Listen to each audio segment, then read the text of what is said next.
नाज़रीन इकराम, रजब भट्ट के बाद जुल्करनैन सिकंदर भी गिरफ्तार हो चुके हैं। अच्छा, अब ये टिकटॉकर्स के ऊपर ये जो एक बुरा वक्त आया हुआ है कि समझ नहीं आती, कभी कोई गिरफ्तार हो रहा है, कभी कोई गिरफ्तार हो रहा है। इनके ऊपर इस बुरे वक्त की वजह क्या है? जो मशहूर शख्सियात है, आपको पता है हकीम शहजाद की गिरफ्तारी, रजब भट्ट गिरफ्तार हुआ, और उसके बाद आसिफ जट भी गिरफ्तार हुए, उसके बाद अब जुल्करनैन सिकंदर ये अरेस्ट हो चुके हैं। तो टिकटॉकर्स एक लाइन लगी हुई है, गिरफ्तार हो रहे हैं। इसके ऊपर आज हम जिक्र करेंगे कुछ डिटेल से कि जब भी किसी के ऊपर कोई एप्लीकेशन आती है, कोई एलिगेशन आते हैं, तो पुलिस वाले उसको थाने बुलाते हैं, उसको कहते हैं कि इसका जवाब दें, आपके खिलाफ एप्लीकेशन है।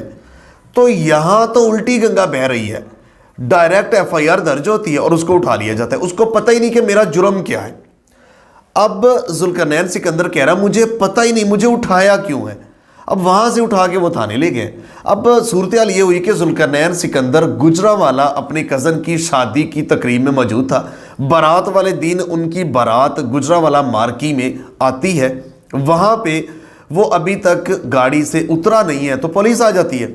जो ही अब ये इसके बकौल ये जुल्करनैन सिकंदर बता रहे हैं कि वहां पुलिस आती है, पुलिस आके मुझे गाड़ी से बाहर निकालते हैं और कहते हैं कि ये आपका जो बॉडीगार्ड है ना, इसके असले का लाइसेंस और डॉक्यूमेंट वगैरह दिखाएं। तो वो बॉडीगार्ड, चूंकि उसने कहा है कि मैंने एक कंपनी से हायर किया हुआ है, तो उसको मैंने कहा जी दिखाएं। उसने अपने डॉक्यूमेंट दिखाए। उन्होंने कहा कि हमने कंप्यूटर में स्कैन करने हैं।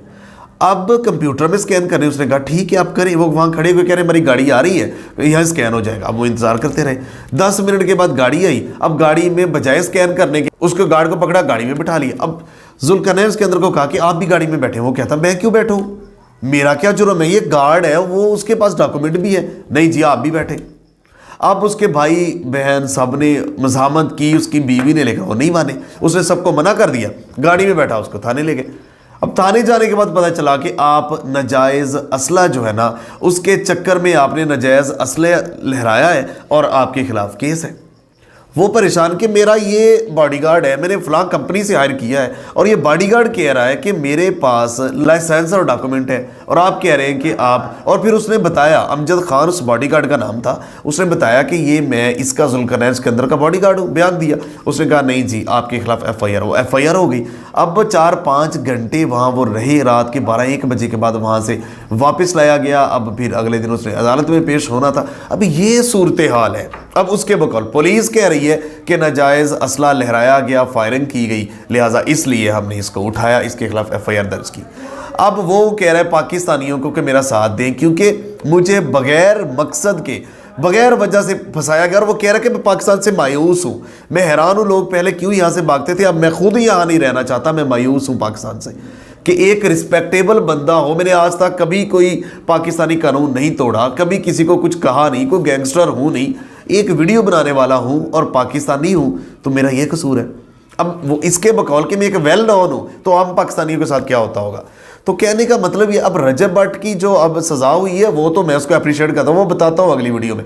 अब उसको भी वो एक गिफ्ट मिला, वहाँ से उसको उठा लिया गया। उसके बाद उठाने वाले उसके साथ सेल्फियाँ बना रहे थे। ये सूरत हाल है। अब जुल्करनैन सिकंदर को अरेस्ट, मैंने आपको स्टोरी बता दी, इसके बकौल भी पुलिस का मौक़िफ़ भी आपको बता दिया। अब ये जो है ना अदालत में इसका मैटर है। तो कहने का मतलब ये है कि मेरी रिक्वेस्ट है इदारों से भी, आपके पास कोई शिकायत लेके आता है, देखिए लोगों की जो भी फेमस होता है उसके 100 सज्जन 100 दुश्मन। हर जगह पे आपको पता है फेम के पीछे दुनिया पड़ जाती है कि क्यों इसको मिला, क्यों पैसे मिल रहे हैं, इसकी टांगे खींच के खुद भी फेम हासिल किया जाए, इससे पैसे लिए जाए, 100 चीज़ें हो जाती हैं। आपके खिलाफ कोई एप्लीकेशन आती है, कोई शिकायत लेके आता है, तो आप फौरी मुकदमे के अंदराज से पहले उसको बुला के वेरीफाई तो किया जाए।